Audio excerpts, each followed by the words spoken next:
Be friendly. This evidence-based initiative is designed to support mother-baby bonding and optimal infant feeding practices by upholding the 10 steps to successful breastfeeding. San Juan Regional Medical Center, officially baby-friendly, and serving the Four Corners since 1910. Find out more online at sanjuanregional.com.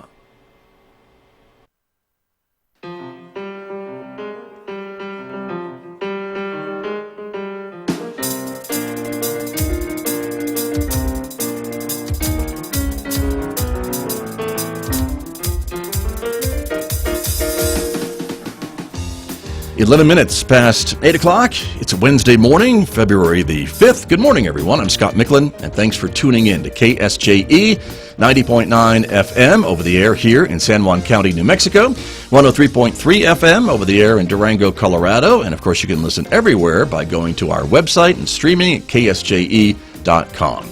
Good morning also to our viewers who are watching us live on the KSJE YouTube channel and Facebook page. We're glad you're with us, everyone. Thanks for joining us as well.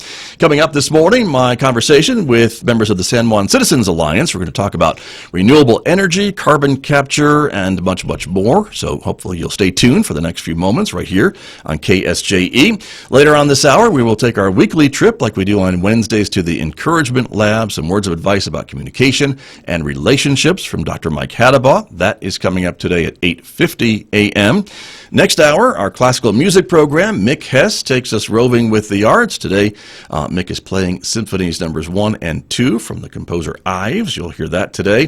And then at 10:30, it's our local and regional author program today, right on Four Corners.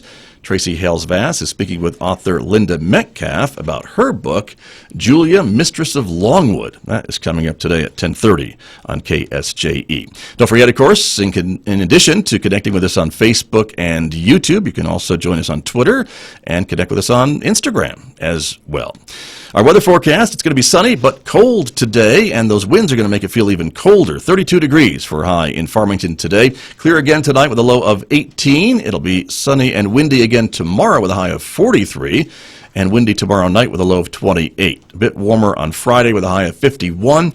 Mid-50s and mostly sunny skies on Saturday before the next storm system rolls in on Sunday with a chance of rain showers and a high of 55 degrees on Sunday. We always tell you that visual radio can take you places, and we can take you up to where it is sunny this morning in Denver, Colorado. A pretty nice view of the skyline in Denver this morning. It's still cold, though. It looks warm, but it's not. It is currently 4 degrees in Denver, Colorado. They're on their way to a high of 33 today with lots of sunshine and an overnight low of 4 degrees. That beats our current temperature, which is now 10 outside right now. So let me turn to my guests who are here with us this morning from the San Juan Citizens Alliance. Welcome back to the KSJE microphones. Mike Eisenfeld is here. Good morning. Good morning. Thanks for being here. Yeah, thank you. And Zach Pavlik is here as well. Good morning to you. Good morning. And welcome to you to KSJE for the first time. Good to have you here, both of you. Good to be here. And so there's lots going on that we could be talking about, and I know you guys kept very, very busy with some of the things that are happening in New Mexico and Colorado as well. But I want to kind of start talking with you both about kind of the elephant in the room, that is the San Juan Generating Station. It's got a lot of folks concerned about the future of jobs in this area and economic development in this area, but it also could be, I think, an opportunity. And the city, of course, is touting this carbon capture idea. And so, Mike Eisenfeld, let me start with you about the Citizens Alliance. Is this idea going to work, or what's your organization's thoughts about this? Well, we have been very much involved in the Energy Transition Act, and the New Mexico Supreme Court decided last week that the Energy Transition Act applies, and this is sort right. There was a question about whether or not PNM's abandonment of this plant would fall under that, and so the Supreme Court has kind of ended that, right? Yes, and so the question, some of the key aspects of that are that that PNM, for all intents and purposes, will leave by 2022, and the question then sort of becomes what tools are available to our community for energy transition, and then what are the replacement resources. And then we've been taking a real hard look at this carbon capture, carbon sequestration project, right? And we think that it's just highly speculative, and in many ways, it's really a carbon dioxide manufacturing facility They want to create carbon dioxide and then put it back into the earth. It makes no sense at all. And so we'll be part of that process. The city would say, though, just to counter what you're saying a little bit, is that this would be sold, I guess, to a pipeline and shipped down to the southeast part and used in the oil and gas industry down there, which is going gangbusters and help with the extraction of oil in that area, using some of that byproduct from that plant. That seemed to be the original intention, but they seem to have deviated from that because at first they were going to have, by December of last year, they were going to have a carbon dioxide offtake agreement for the 100% of the carbon dioxide, and that didn't happen. And now they've applied to a program called the Carbon Safe Program, which is carbon storage assurance feasibility enterprise, and they're looking for a place to permanently store the carbon dioxide in a geological formation somewhere locally. Right. That process is a 7 to 9 year process if they get that grant. And that would be the idea of burying it somewhere, I guess, in this area. So you're creating right? carbon dioxide to then bury it, and they were before the legislature yesterday in Chant Energy, and they were saying that they don't have any takers for electricity from the San Juan generating station. So if they're just going to capture carbon dioxide, they should do it from another source like the natural gas facilities in Bloomfield. Okay, but that's the other big part of this question, I think, right, is will you have customers to buy this power if all this goes through? And as far as you can see, so far, no takers. No, they're claiming that it's going to be a merchant facility, and our organization would say that the price of coal is double the price of renewables right now. There are no utilities that are going to want to purchase this. And in fact, most of the coal plants are closing or scheduled to close. Even Four Corners Power Plant is now scheduled to close by 2031. And Tri-State announced that Escalante down in Pruitt is closing this year. That's just that's outside crazy. of Gallup. Right. That's another one that's going offline. And so I guess folks that may be listening to us this morning are wondering then where are we going to get all this energy from if all these coal plants are going offline, because they have been really the workhorses of power generation for 50, 60 years, haven't they? And it takes a lot to replace that power, does it not? It does. But I think what we're seeing is a trend of large utilities across the nation switching towards renewables. You have certain areas of the country that lend themselves especially to wind generation, and then you also have a lot of, especially in the sunnier areas of the nation, solar. And not only are renewables coming in at much cheaper than the price of even most gas plants, but you're seeing these solar plus storage options that are still being reasonable and feasible alternatives to the historic dependence on fossil fuels. Just some of the numbers that have just come out in the last year or two. NV Energy in Nevada has committed to 3 different solar plus storage projects. One's 200 megawatts solar with 75 megawatts of battery. One's 300 megawatts of solar with 135 megawatts of battery. And then the third one is 690 megawatts of solar with a whole 380 megawatts of battery. So I guess we don't think that the argument for coal is there anymore. I think, yeah. Not the way it's been, but I guess the proponents of this plant say that it would be cleaner if this carbon capture technology can be installed, and it would make it cleaner than a natural gas plant. And wouldn't that make the energy then more desirable if it's cleaner than natural gas produced energy, like Eisenfeld? They're not talking about creating energy. They're just talking about creating carbon dioxide.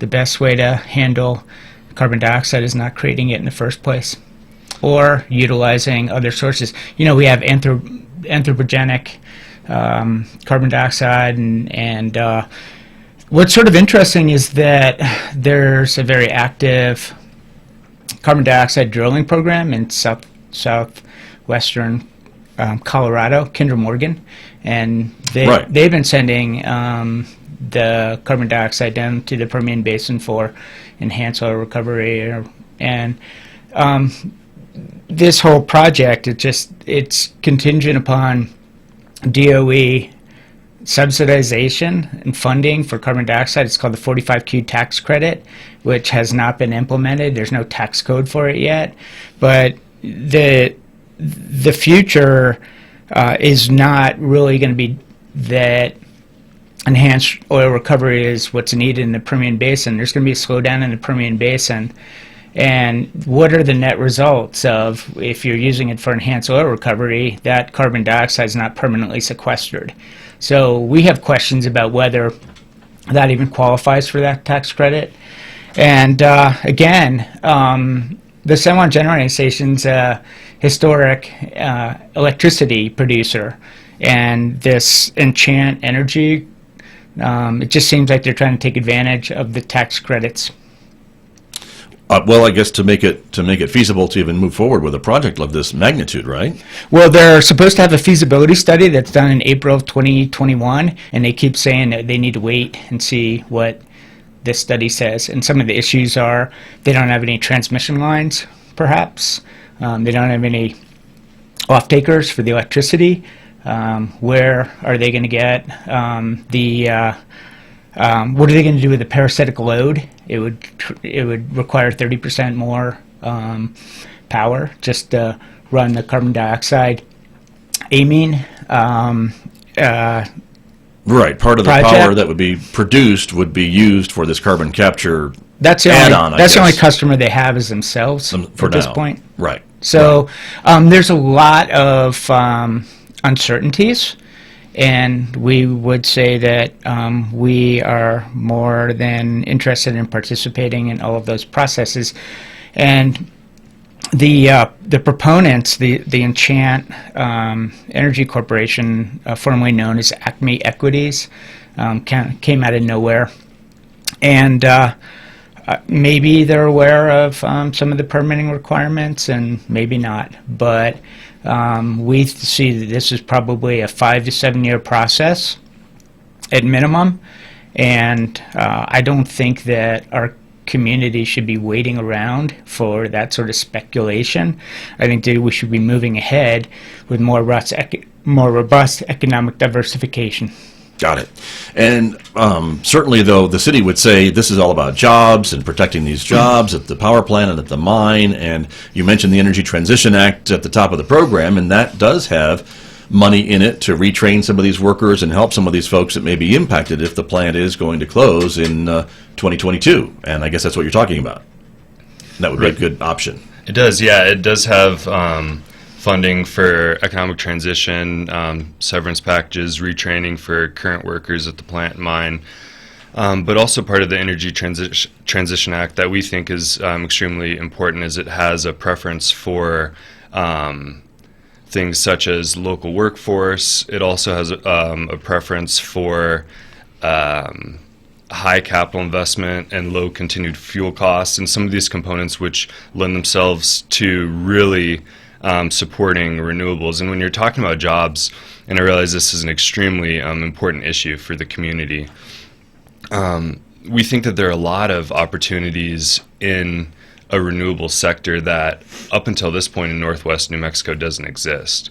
One of the things we hear a lot when it comes to the coal plants is you have these indirect jobs and these induced jobs, but renewables will also have that, and renewables are going to be around 30 years from now, whereas coal really isn't. So that's, I think, the heart of why we believe renewables is not only the most sustainable path forward for the climate and the environment, but also it's the most robust option for our community economically. And I understand what you're saying. And I think the other part of this P&M plan to close the San Juan Generating Station and abandon it in 2022 was that their replacement power, though, where they talked about renewables, right? They talked about solar and some battery storage and things like that, but they put them outside the boundaries of San Juan County. That must have been disappointing to you all, as it was to the rest of us, I think. Yeah, but that discussion is still sort of occurring, and that's their preferred option, I think. Well, right? the scenarios are still sort of being adapted to the idea that in the Energy Transition Act, it said up to 450 megawatts in the Central Consolidated School District, and so we've been very adamant that needs to occur. And our But that could be McKinley County. Well, our preference is that there be full renewable replacement in CCSD because of the property tax situation, Sure. and also that we feel like as an impacted community that the focus needs to be on replacement energy. And so right now there's been a lot of discussion about what is an appropriate, reliable energy replacement. And PNM did have some natural gas, but the natural gas, PNM is going to be off of all carbon carbon-free, dioxide right? Yeah. by 2040. And so even San Juan County, in discussions with them, they were advocating for solar as a more permanent tax base. So one of the things that we've tried to do is be down in the Energy Transition Act. We actually gave rebuttal testimony last week, and were cross-examined as part of that process. And we thought it was really important to be involved. In the PRC hearings. The PRC hearings. Public Regulation Commission. So, I mean, a lot of times these things take on sort of timelines, and I think, like, you hear about these processes, and so I think I've been on the show many times, and we've talked about things like the railroad, petrochemical plants. We've talked about the plight of the coal plants here, and I think that it's even stunning to us that the timeline on these coal plants and the retirements, Navajo Generating Station closed, Escalante's closing, San Juan Generating Station slated for closure in 2022. APS has announced that they're going to solar and battery storage, and I mean the whole utility world has sort of spun. Right. It's happened very quickly. I think we can Yeah. all agree on that. Yeah. The abandonment or the decisions to abandon coal or close down these plants. And then, though, if you're the public, though, then you see the Navajo Nation buying coal mines in, where is it, Wyoming? Yeah. And so... Well, that wasn't a Navajo Nation. That was Navajo Transitional Energy Thank you. Yes, that's Company. true. And But they are certainly a component and an entity. but they don't have the backing of the Navajo Nation financially. There was some and controversy so about that. That's they're going true. out on a limb. Right. And we'll see what happens. I mean, I wish we had a crystal ball. I do too. Yeah. But I'd be in Las Vegas if we did. So I wouldn't Yeah. be here. Sorry, Yeah. guys. But I understand what you're saying. Now, Zach, you were talking a little bit about the renewables and some of the storage, and that's been kind of the other argument that we sometimes hear about the future of renewables is that we're just not quite there with storage, and that wind and solar are great when it's windy or when it's sunny out, but how do you then keep that level of demand for power for the residents and the consumers if there's not enough storage, I guess, to provide it when it's not windy or not sunny outside? And that's getting better? Yeah, it's definitely getting better, and cheaper, I guess, goes along with it. It's getting better. It's getting cheaper. I think the National Renewable Energy Labs projected that by 2050 it's going to be a fifth of the price it was in 2018. And we've been seeing, Mike had mentioned Arizona Public Service in Arizona switching to some solar plus storage options, and they're going to have an 850 megawatt battery storage facility.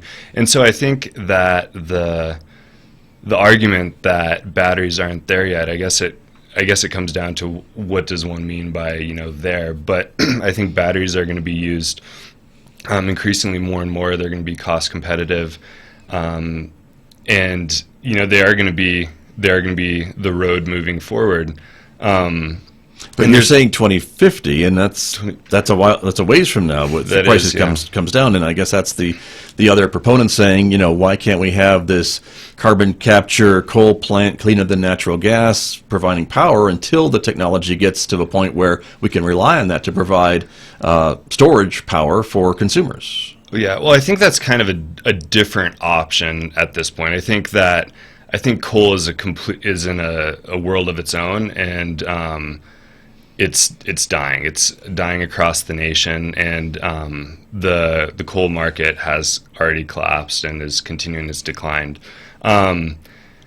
I know there are certain groups that will advocate for gas, and we are not advocates of any new fossil fuel. But I think that just the fact that we have so many huge utilities already making this transition and initiating this transition into renewables plus storage demonstrates that this transition is already happening. And I think that the reality is maybe in 2050, it's going to be a situation where we're absolutely amazed at the price and how much more cost effective it is to do storage. But I think it's already proving cost effective, and we're seeing that in the Public Regulatory Commission hearings when we see testimony and evidence that an all renewables portfolio is not only a realistic option for PNM, but it's also an option that would only be 0.95% more expensive than the preferred option of PNM right now.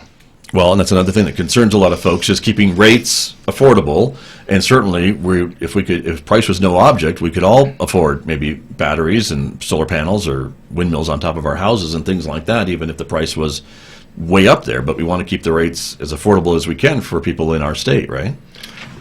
Well, I mean, if you're talking about like utility scale, Yeah. Production power, you got to remember that San Juan Generating Station, Four Corners Power Plant were for energy export.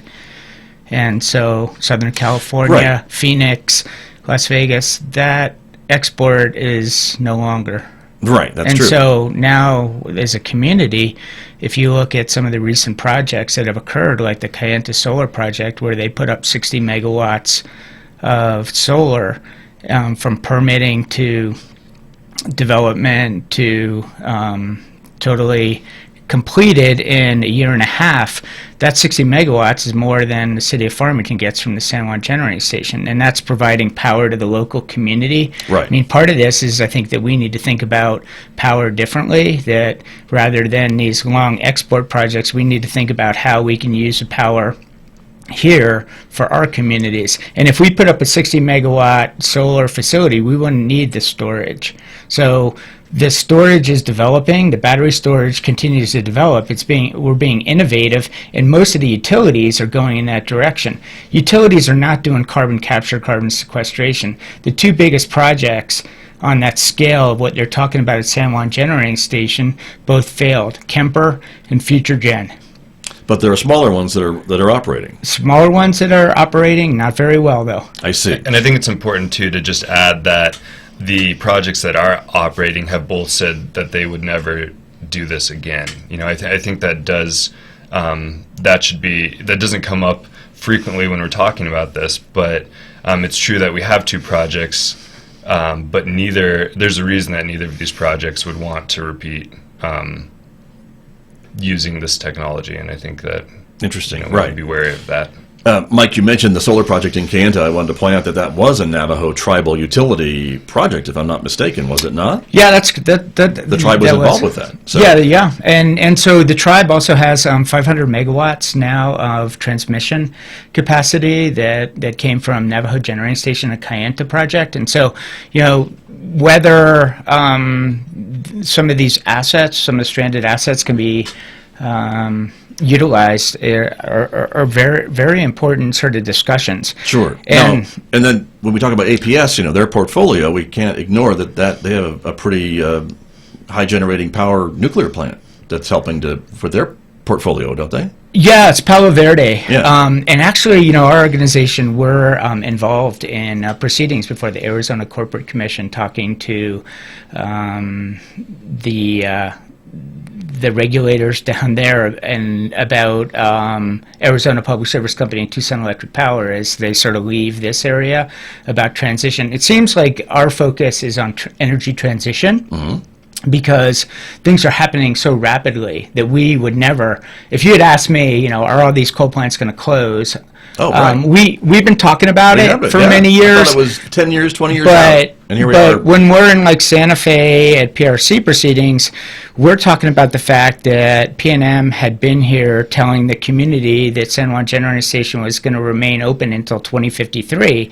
Then they truncated that to 2022.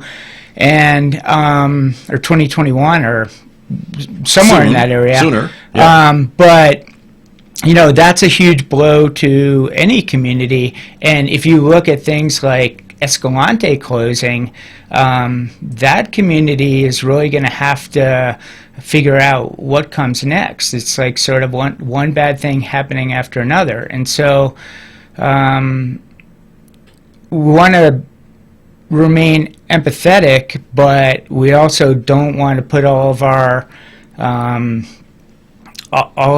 our attention to things like this carbon capture, carbon sequestration without having a contingency plan. And we just don't think that this carbon capture, carbon sequestration is viable. So let me ask you both, and we just have a few minutes remaining this morning, and so the city has been very active in talking a little bit about other types of economic diversification, and that would be outdoor recreation, the film industry that we've talked a little bit about as well, but I think the outdoor recreation is something that your group is very involved with as well, the open spaces, the trails. The state certainly of New Mexico has formed a cabinet-level department of outdoor recreation, and our state just announced this week Farmington is going to host the state's outdoor recreation conference in October, and so these must be good things for the area. Do you think? Yeah, no, we're extremely excited about this shift towards deeper appreciation for our lands, our outdoors, amenities, and kind of I think it's important to monetize them, and it's important to make sure that we're utilizing them, and that's also, I think, an important component of this whole conversation about energy transition. And we've spoken with the city and talked about the Outdoor Recreation Industry Initiative, and it seems like as a city we're trying to attract, Patagonia, some of these bigger names in the outdoor industry. And recently, a group of them signed a pact to be completely carbon-free. And currently what the city is doing with San Juan Generating Station, to us appears very incompatible with, at the same time, a shift towards appreciating our outdoors and our environment and trying to attract that kind of tourism. Interesting. So I guess, would a company like Patagonia relocate or put an office in a place where the only energy available from the utility is produced by a carbon power plant? No. Whether it's natural gas or coal, and their answer is no. No, that would be the first thing they would be asking for is renewable energy, and so for us, it's like we think that it's a non sequitur right now, and this whole kind of idea that the city of Farmington isn't putting any money into this enchant project that's just not true. They've incurred over $1 million in legal fees representing that this is a viable project. And with the carbon capture, carbon sequestration, these enchant guys are also talking that they're going to have this the carbon capture retrofit complete and commissioned by 2023, and that'll never happen. You think that timeline is way off? I do. Okay. Much longer, not just a year or two longer, but like 8-10 years longer. If ever. Is what you're thinking. Okay, got it. For the city of Farmington that owns its own electric utility, would it behoove them to maybe invest in some renewable options and let customers maybe have a choice of whether to buy power from a carbon source or a renewable source?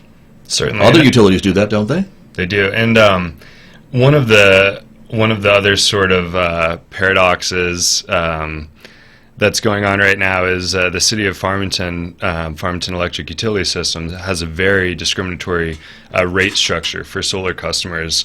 And one of the primary arguments to defend that is that it would be subsidizing solar customers. And right now we're seeing a multi-billion-dollar subsidization going into this San Juan Generating Station. So I think it's also important that when we have these conversations, we are maintaining our arguments and remaining constant in how we go about attacking these problems, I think, and it's, yeah. I understand. And that is for folks who want to install their own solar panels or what have you, maybe on a home or a business, and then maybe sell some of the power back to the city utility, and that's what's discriminatory, is that rate structure of tying into the grid? It's for anyone who has self-generating capacity on their home or business, and it ends up being a fixed fee per kilowatt of capacity. Understood. That is only charged to solar self-generating customers. And I guess the city's viewpoint, the utility's viewpoint is that, but that's because the city has to maintain their power grid and their power delivery system, so that if you're not generating any power and you need power from the grid, that you can get it at your home. Is that the idea? Right. That is the idea, and I think the issue with that argument is that that's a reality for everyone across the board, and we're only seeing this fee, if you will, on the renewable customers. I mean, it's a disincentive for people. Well, sure. To it costs more to move here who are interested in alternative ways to create electricity. Got it. I mean, my wife and I, we have rooftop solar, right, and we're grandfathered in under the former sort of like rates where if we do put power back in for our neighbors, that I think is a good thing, net metering. But some of us might want to expand our systems and do things like electric vehicles, but if you're talking about like Patagonia or Osprey or any of these big companies relocating to a place like Farmington without a progressive renewable energy program through the Farmington electric utility system, they've never come here. Got it. Even if they built their own solar factory or then they'd be feed. That's the problem, right? And they wouldn't come anyway. I guess on it. Yeah, I hear what you're saying. Or you would do batteries, or you would create something like Facebook and some of these other big entities have done with PNM, where all of a sudden PNM jumped over backwards to accommodate Facebook. It's such a big thing. I mean, we get asked a lot, like, well, what do you want to see for like economic development in Farmington? And it's not necessarily our number one priority, because or the thing that we're experts at. Not that we're experts on anything, but I think it's a very important discussion that we keep having about, what are our contingencies and what do we do as an impacted community. We felt like the Energy Transition Act could focus on the fact that we have depended on fossil fuels for as long as I've lived here, for 23 years, and probably 50, 60... Sure, long time. 100 years. So there's an acknowledgement that we're in a new situation. Very true. And I'm sorry to say that we're out of time, gentlemen. We could talk about this all morning, I know, with all of us. But it's an interesting conversation and interesting viewpoints, I think, and kind of something to watch over the next few months, I think, and years as these conversations continue. And, of course, we hope you'll be back. Thank you so much. Thanks for having us. Thank you, gentlemen. You're very welcome. My guest this morning from the San Juan Citizens Alliance with me on KSJE. I'll be back with more in just a moment, everyone. The time right now is 8:43.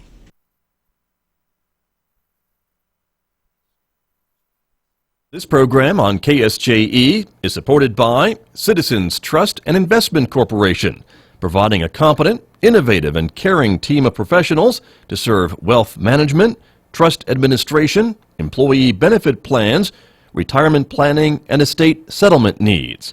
Find out more about Citizens Trust and Investment Corporation at 505-599-0181.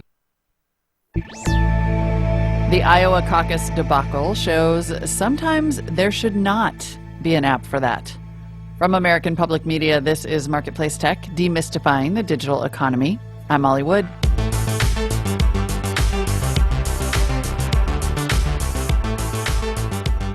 Marketplace Tech is supported by T. Rowe Price, offering a strategic investing approach that examines opportunities firsthand. Since 1937, T. Rowe Price, invest with confidence.